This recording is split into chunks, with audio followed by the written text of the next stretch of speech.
Hello and welcome back to Kim Reads as we continue with Son of a Witch, Southstairs, Chapter 8. The panther had gone as far as she would go and turned back.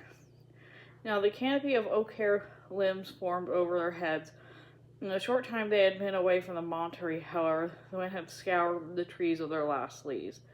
The Yackle moon, though seen over the horizon, still watched Sister Doctor and Sister Apothecaire as her high-rumped sharks floated through the forest. The unnamed creatures still circled overhead, following their guests. "I could use a moment to pee," called Sister Apothecaire at one point. "A munchkin woman doesn't have his bladder as large as some others." "Winter wolves come at dawn," Sister Doctor replied, "so shut up and hold your bladder if you can, or pee in your saddle." 9. Candle had seen enough of death to know that Liir was about to die. She was breathing him and kissing him as best she could, rubbing his limbs to encourage what warmth remained. His scalp was like ice. She took off her underskirts and tried to wrap them like a modern turban around his head to keep his brain alive. From time to time, she went and kicked the door, hoping to arouse some Maunt doing midnight devotions. But she couldn't keep up the effort. She couldn't stay away from him. As he got more distant, more colder, she grew warmer in her panic and climbed atop him and tried to rescue him with her own warmth. She kissed him and licked his eyelids as a cat trying to open them. She didn't know what his eyes looked like, even. She was dressed naked, hit upon like the wife. Liir broke away from Chide, stumbling, his eyes shut against the tears and the memory of the blameless piglet. Just like that, without cause. What then, thinking they had some cause, might have they done to Nor? "Be in your own head if you're lost down here," called Chide, not much alarmed. "You won't get far, and there's none to help. Come back to headquarters when you've had enough wheeling about, and I'll get you a hot meal. There's no reason for me to be inhospitable, you being a list of Lady Glinda and all. I'm not unreasonable. I live to serve, and as my dear former wife always knew me to say." Liir lurched, first running and then sinking almost to his knees and catching himself and then running again. He didn't know how to find waterway on which he and Shell had arrived. He threw down his torch, hoping it would catch something on fire, and turned the place and into the hell it seemed. The torch rolled over once or twice and then dropped in the canal. Then it sizzled out and the stick bobbled like a hard new turd.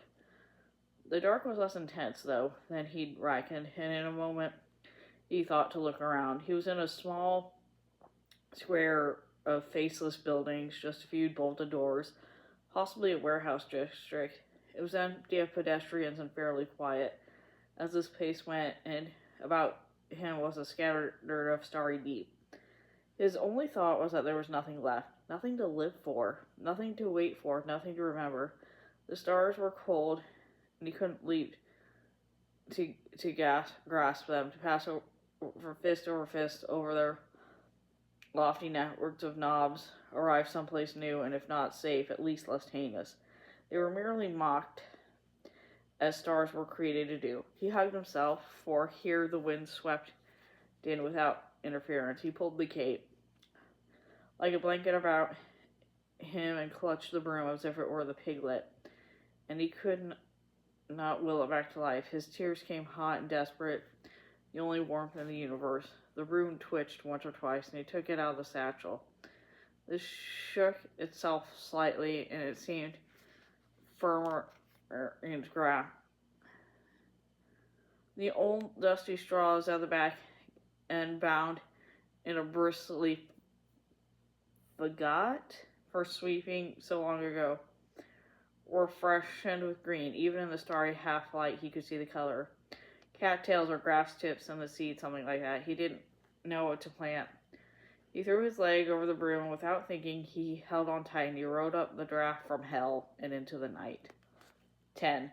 When she heard the key in the door open, she came to her senses, and she collected her hair from where it had spilled across her face and climbed down. Mother Yackle had spent almost as if she thought she had a sensible thought in her head. Though according to the other novices, Mother Yackle had been senile for as long as anyone could remember. The old crippled creature pulled the door aside and dropped her head as if affording Candle some privacy as she composed herself. Liir stirred and sighed and twitched. Though his eyes remained closed, the lids both twitched, just faintly, one hand clenched and then released. By the time the Yackle moon was gone for another generation, then Superior Maunt and her returning agents, Doctor and Sister Apothecaire, had made up to the steps of the infirmary. Liir and Candle were gone too. And that's the end of the Southstairs part. So I'll begin the next part soon. See you later.